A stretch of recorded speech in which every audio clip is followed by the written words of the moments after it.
Hermanos y amigos que escuchan este mensaje, un cordial saludo. Continuamos estudiando la preciosa palabra de Dios en el Evangelio de Mateo, con precisión en el Sermón del Monte, Mateo 5, Mateo 6, Mateo 7, donde el Señor nos muestra su programa de alguna manera de gobierno, cómo se caracteriza el reino de los cielos. Y después de haber estudiado un poquito las características de los miembros del reino, los bienaventurados, empezamos a estudiar acerca de un problema que el Señor Jesús tenía con su audiencia. Es que lo estaban entendiendo mal.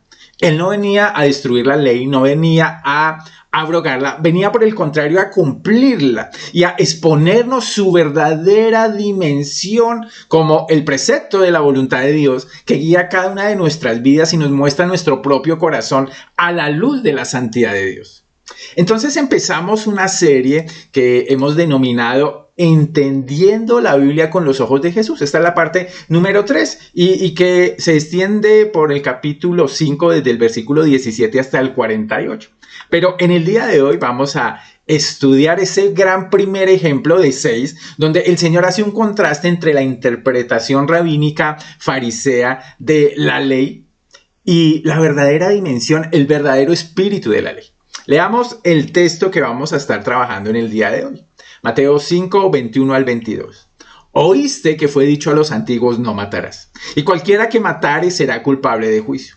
Pero yo os digo que cualquiera que se enoje contra su hermano será culpable de juicio. Y cualquiera que diga necio a su hermano será culpable ante el concilio. Y cualquiera que le diga fatuo quedará expuesto al infierno de fuego. Versículo número 23. Por tanto, si traes tu ofrenda al altar y allí te acuerdas de que tu hermano tiene algo contra ti, deja allí tu ofrenda delante del altar y anda, reconcíliate primero con tu hermano. Entonces, ven y presenta tu ofrenda. Ponte de acuerdo con tu adversario pronto, entre tanto que estás con él en el camino. No sea que el adversario te entregue al juez y el juez al alguacil y seas echado en la cárcel. De cierto te digo que no saldrás de allí hasta que pagues el último cuadrante. Y después de leer el pasaje, querido hermano, querido amigo, quiero contarle una estadística sorprendente.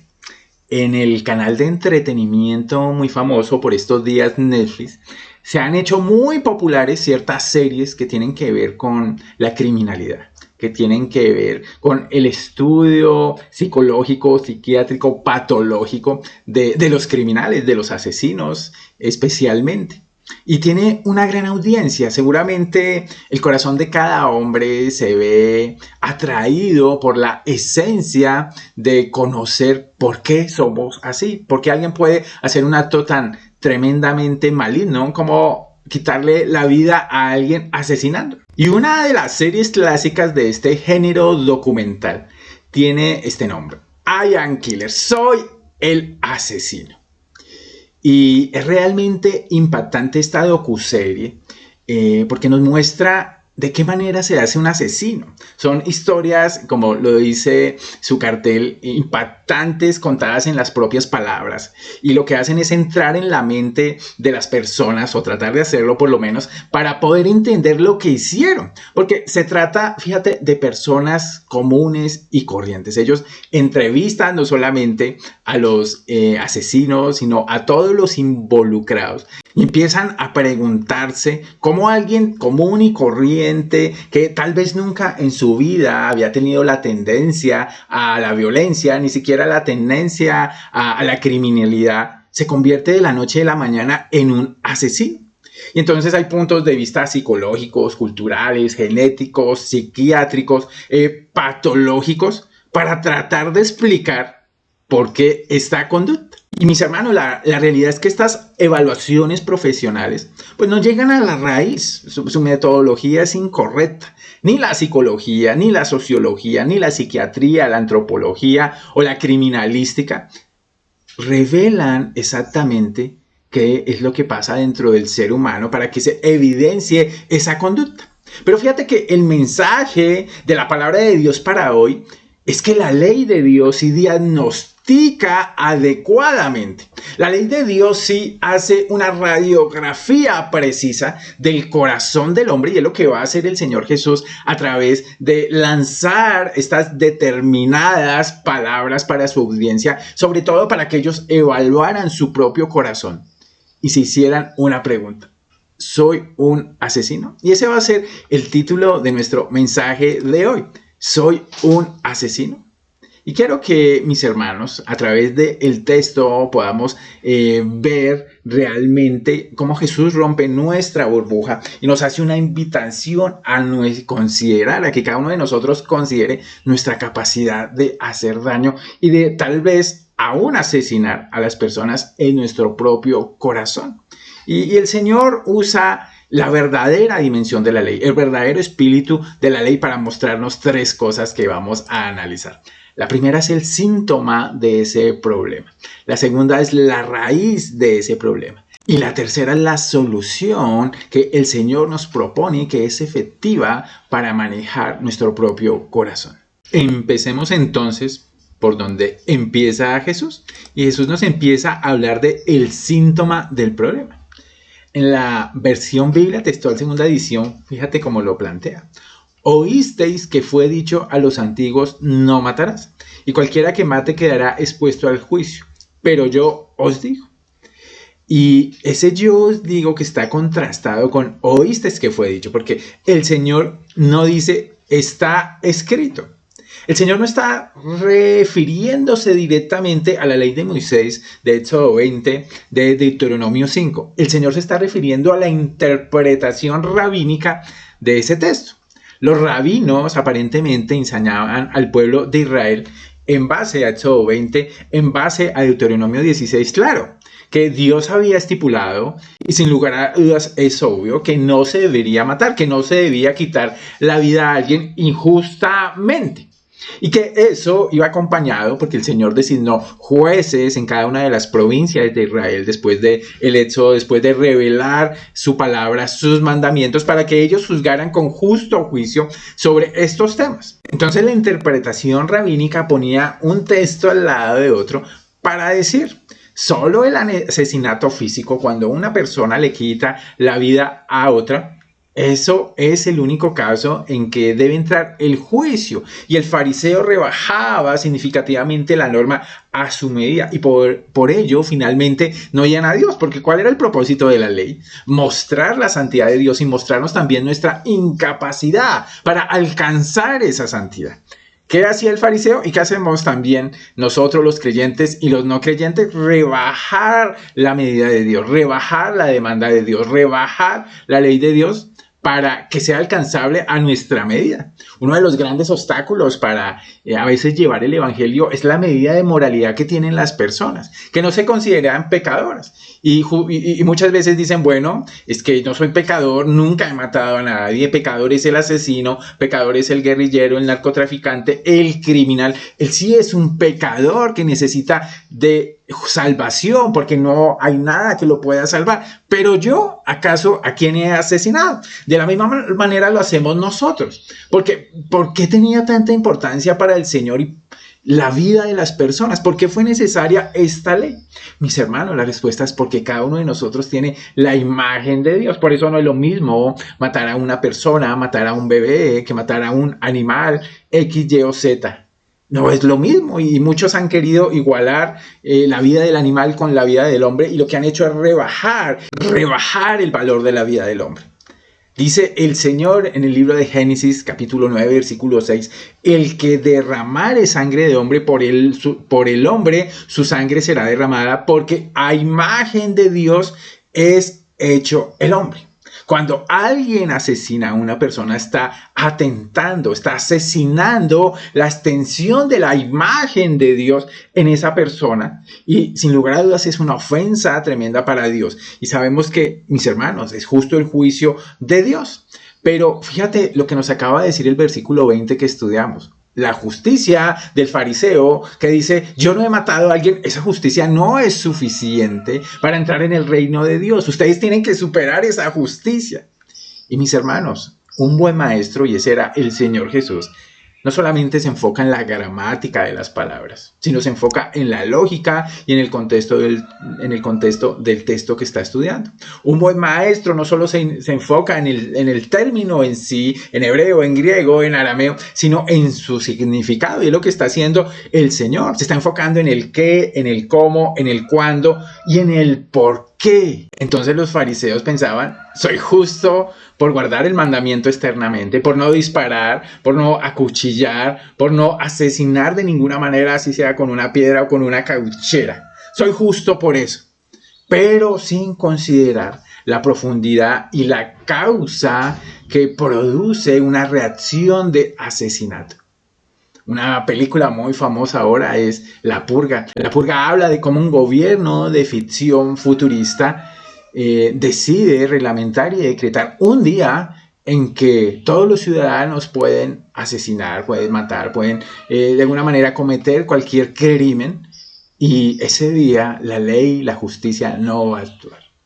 Y la película muestra cómo muchas personas durante un año planeaban cómo iban a asesinar a alguna persona, muchos de ellos a sus propios familiares, amigos, alguien que los ofendió, alguien con el que tenían una carga. Mis hermanos, si hoy se decretara un día para que usted pudiera asesinar a alguien sin ninguna restricción, sin ninguna consecuencia legal, ¿estaría usted pensando en alguien? Mis queridos, el acto de asesinato es solo un síntoma, llamémoslo así, más externo, más palpable, más cuantificable de un problema en el corazón. Es una manifestación que requiere sobre todo nuestra atención. Hay algo más siniestro detrás del acto. Y muchos podemos aparentemente matar sin matar, pero estamos asesinando. Y cuando se presenta un síntoma de esta magnitud, tal vez se han presentado síntomas de menor magnitud en el pasado. ¿Y qué hacemos cuando tenemos un síntoma? Pues mis queridos, vamos al doctor, vamos al médico y le contamos al doctor lo que estamos sintiendo. ¿Para qué? Para que él dé un diagnóstico y para que el doctor nos dé un tratamiento. Y eso es precisamente lo que va a hacer el Señor Jesús. Nos va a dar un diagnóstico, hablándonos de la raíz, y nos va a dar un tratamiento para controlar eso que está en lo profundo del corazón. Y el diagnóstico que nos indica el Señor Jesús tiene que ver con la raíz precisamente del problema.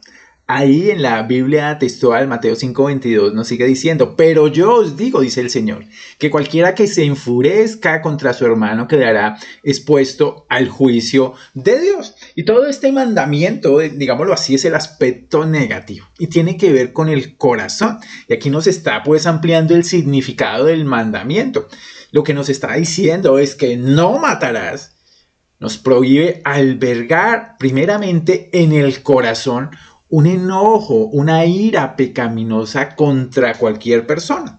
Cuando el versículo aquí nos dice que se enfurezca, y vamos a resaltar esa palabra, empieza hablándonos del corazón. La pregunta es, lo que nos está diciendo el Señor es que está prohibido enojarse, enfurecerse, tener ira. Y no quiere decir esto, mis hermanos, de ninguna manera. La ira y el enojo no son pecaminosos en sí mismos, no son buenos o malos. La ira es una emoción que hace parte de nuestra vida como seres humanos. Y como somos imagen de Dios, también reflejamos uno de los atributos del Señor, que es su ira.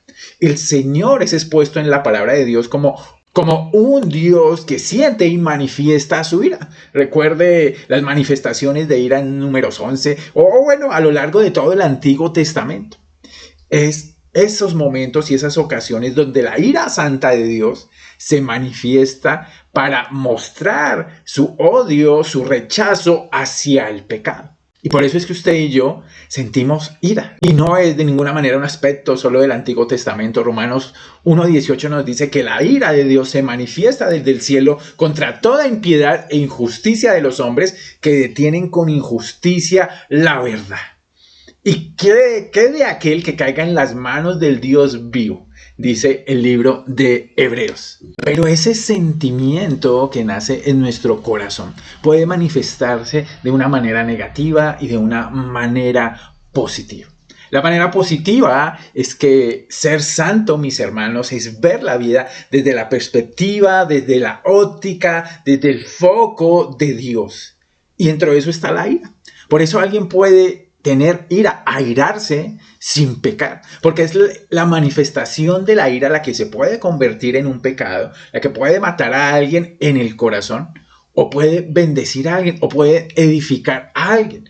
Nuestra ira, y es el mandamiento que el Señor nos da, debe ser controlada. Y por eso la raíz del problema se encuentra precisamente ahí, en el interior del ser, en el corazón. Porque es en el corazón donde empezamos a asesinar a mi hermano, a asesinar a mi prójimo. Y hay que estar muy atentos a esto. ¿Cuántas veces nos hemos airado injustamente, deseando el mal, envidiando a alguien, aborreciendo a alguien, siendo prejuiciosos, tal vez racistas, clasistas, desestimando y hasta odiando a alguien sin expresarle absolutamente nada a esa persona? Simplemente estábamos matando a esa persona en nuestro corazón por lo que hizo, por lo que no hizo, por lo que nos dijo o por lo que dejó de decirnos.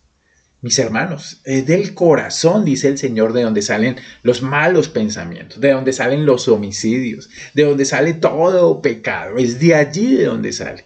Santiago nos dice y nos pregunta, oiga, ¿de dónde vienen las guerras y los pleitos entre ustedes? ¿No es de su pasión la cual combaten sus miembros? Codiciáis y no tenéis, matáis y ardéis de envidia. Y fíjate que todos estos conceptos escriturales están amarrando el corazón con el homicidio, con el asesinato. Primera epístola del apóstol Juan 3:15 dice que todo aquel que aborrece a su hermano es homicida. ¿Y sabe qué? Ningún homicida tiene vida eterna permanente en el Señor, dice el versículo.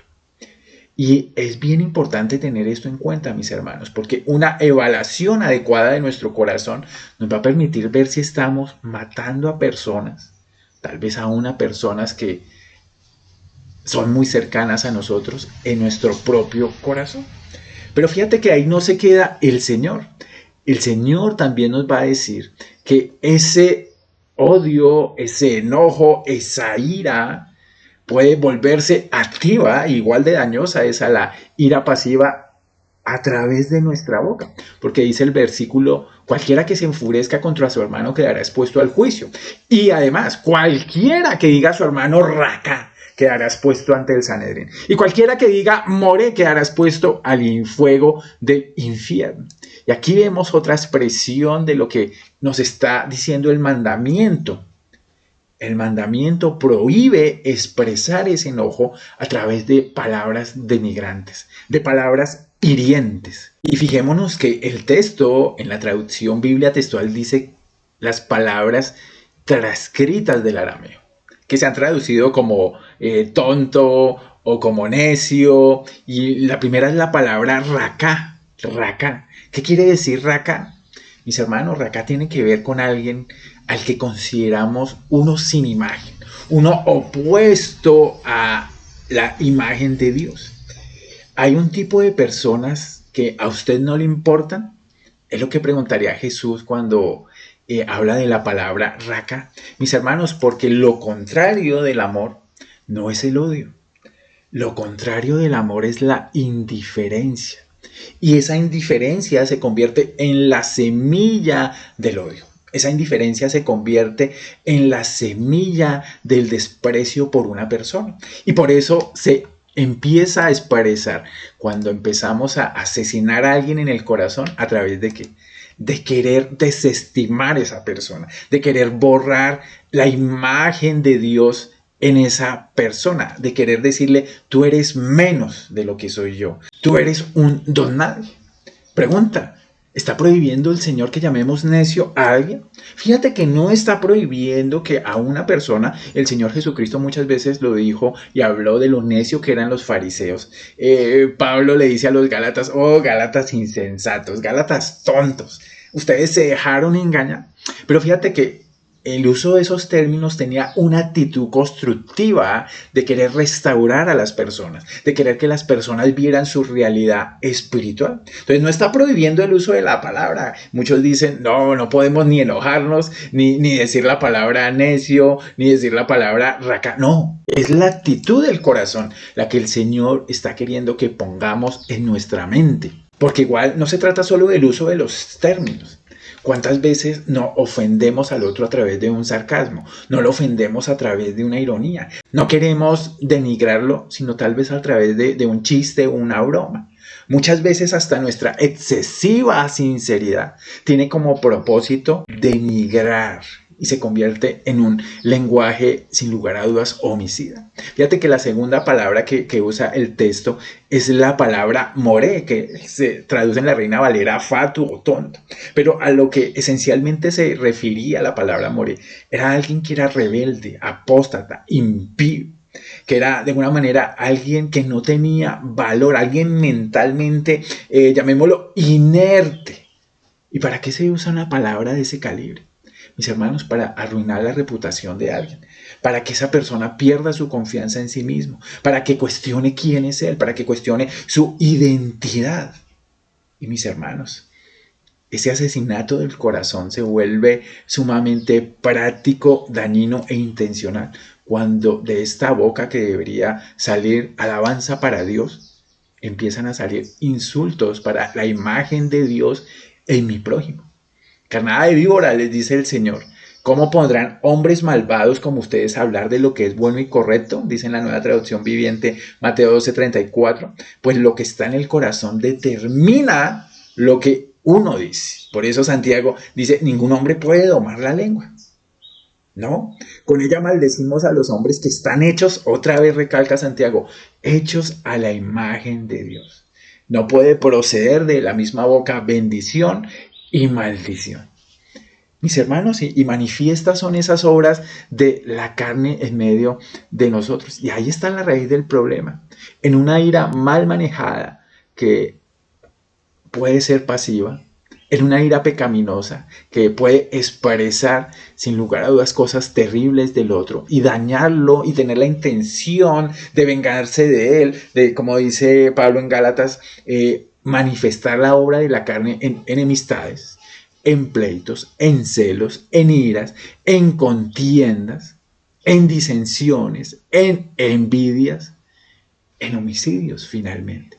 Mis hermanos, la raíz del problema está en el corazón y cómo el no manejar los sentimientos y las emociones que de él se producen, que no son ni buenas ni malas, el no manejar esas emociones nos convierte en activos o pasivos asesinos del que está a nuestro lado. Y el Señor nos está cuestionando. El filósofo Mike Tyson decía, todo boxeador tiene un plan hasta que le dan el primer puño en la boca. Y aquí el Señor nos está dando un puño, porque los fariseos tenían muy montado su sistema y exalzaban su propia vida diciendo, jamás he matado a alguien, jamás he asesinado a alguien, jamás lo he herido, pero el Señor revela, ¿estás seguro de eso?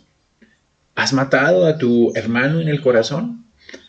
¿Has querido tener venganza y has generado pleitos, contiendas? ¿Le has dicho racá o moré a esa persona?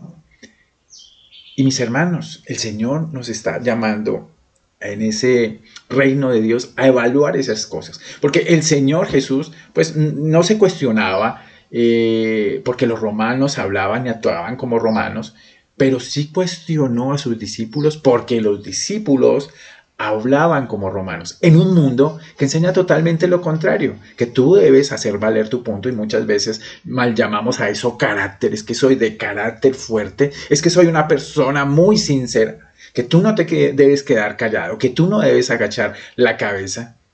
No, mis hermanos, el Señor nos cuestiona como hijos suyos, cómo interactuamos con nuestro prójimo, cómo tratamos a los que difieren de nosotros, a los que llamamos nuestros enemigos, que el Señor nos ha llamado a amar, que el Señor nos ha llamado a orar por ellos, que el Señor nos ha llamado a hacerles de edificación, que el Señor nos ha llamado a llevarles el Evangelio. Mis hermanos, la raíz del problema es en el corazón y se tiene que tratar, ¿dónde? En el corazón. Y ese tratamiento, mis hermanos, vamos a ver en este tercer punto, ese tratamiento, esa solución que el Señor nos proporciona a través de su palabra. Y precisamente la palabra de Dios, la ley de Dios interpretada por Jesús nos muestra no solamente el aspecto negativo que acabamos de ver, sino nos lleva en profundidad al aspecto positivo del mandamiento. No es suficiente no matar. Alguien podía pensar, bueno, ¿es suficiente amarrarme la lengua cuando tengo la ira descontrolada para no ofender al hermano? Y el Señor nos va a mostrar que de ninguna manera. Es mejor intentar remover la causa, la raíz del problema, que es el corazón y que es el orgullo en el corazón que promueve una ira inmunda, una ira mala.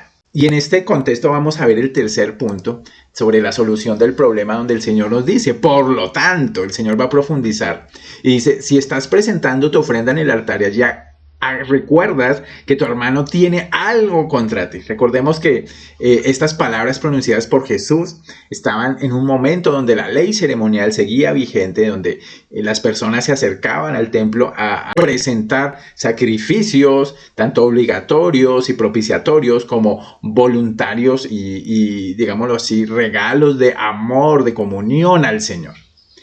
Y era el caso de una persona que quería acercarse a Dios, pero en su espalda pues llevaba toda esa libreta, todo ese libro de las ofensas personales que había recibido, de los problemas no resueltos, de la indiferencia contra el otro. Cómo ese sacrificio aparentemente de arrepentimiento con que se presentaba no estaba respaldado por un corazón no arrepentido. La carta primera de Juan nos dice, el que no ama a su hermano, a quien ha visto no puede amar a Dios. El mismo Mateo nos dice, oiga, el Señor nos dice, ama al Señor con todo tu corazón, con todo tu ser, con toda tu mente y ama a tu prójimo como a ti mismo. Y mis hermanos, el amor, sin lugar a dudas, no solamente lo podemos identificar como una ausencia de mal, sino como veíamos en las palabras transcritas del arameo como raka, como more, como una indiferencia hacia el otro, como de ninguna manera la actitud de hacer bien, de tener un trato gentil y amoroso con el otro. Y por eso el Señor nos dice a cada uno de nosotros, y primeramente, bueno, se lo dice a los lectores originales, ¿qué debes hacer? Primero, deja allí tu ofrenda en el altar y anda. ¿Qué le está diciendo? Usted, por favor, devuélvase, y es un claro simbolismo del arrepentimiento. Devuélvase, evalúe, piense, medite y vea que hay un obstáculo para esta adoración delante del Señor, y es el problema que tiene usted con su hermano. El Señor nos pide que no tengamos un trato indiferente. Pablo le dice a los romanos, nunca devuelvan a nadie mal por mal. Compórtense de tal manera que todo el mundo vea que ustedes son personas honradas. Dice en el versículo 17 del capítulo 12, hagan todo lo posible por vivir en paz con todos. No tomen venganza, dejen la venganza al Señor. En conclusión, no dejen que el mal los venza, más bien venzan el mal haciendo el bien. Entonces la actitud de indiferencia aquí está corregida por el Señor para que tengamos una intencionalidad, arrepentimiento, reconocimiento de que tengo algo mal con el otro y debo que inmediatamente arreglarlo. Por eso el segundo paso que le dice el Señor es reconcíliate primero con tu hermano. Y luego regresa y presenta tu ofrenda. Mi hermano, la actitud de resentimiento contra alguien, la actitud de no restauración, de que no me importa si alguien está ofendido conmigo. Ofendemos muchas veces de muchas maneras.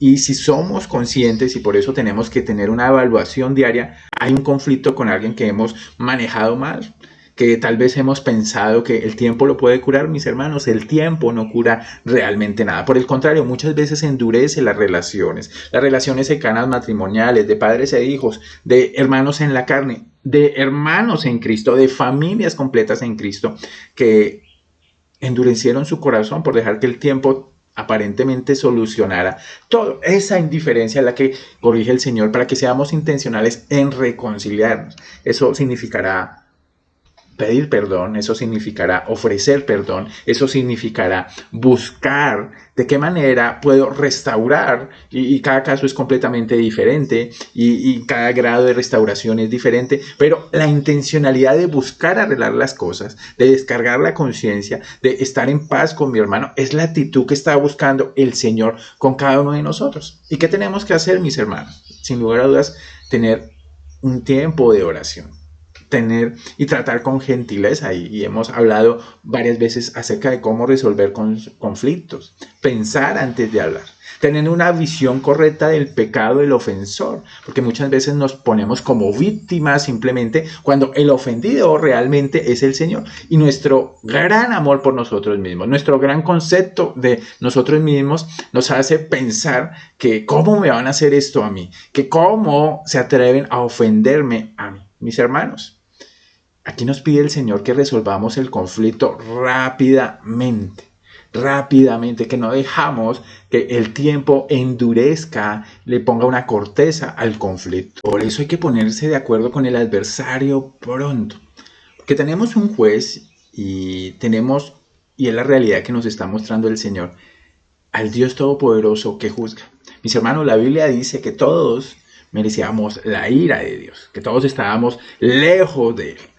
Y si el Señor entregó a su propio Hijo para que nuestros pecados fueran perdonados, para reconciliarnos con Él, para que pudiéramos hacer la paz con Él, ¿cómo es que nuestro corazón puede tener una actitud de no perdonar, de no buscar el perdón? Mis hermanos, la realidad bíblica es clara.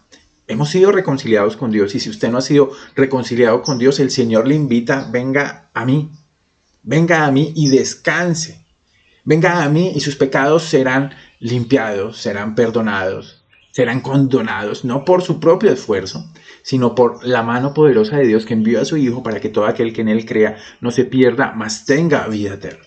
Mis hermanos, el tratar de hacer cosas religiosas, y ese es el mensaje que tal vez el Señor le quería dar a los fariseos, no borra el que usted tenga conflictos con otras personas. Muchas veces podemos intentar hacer cosas, entre comillas, espirituales, cuando tenemos problemas entre nosotros mismos, problemas en nuestra familia, problemas con nuestros vecinos, problemas con los que están alrededor de nosotros.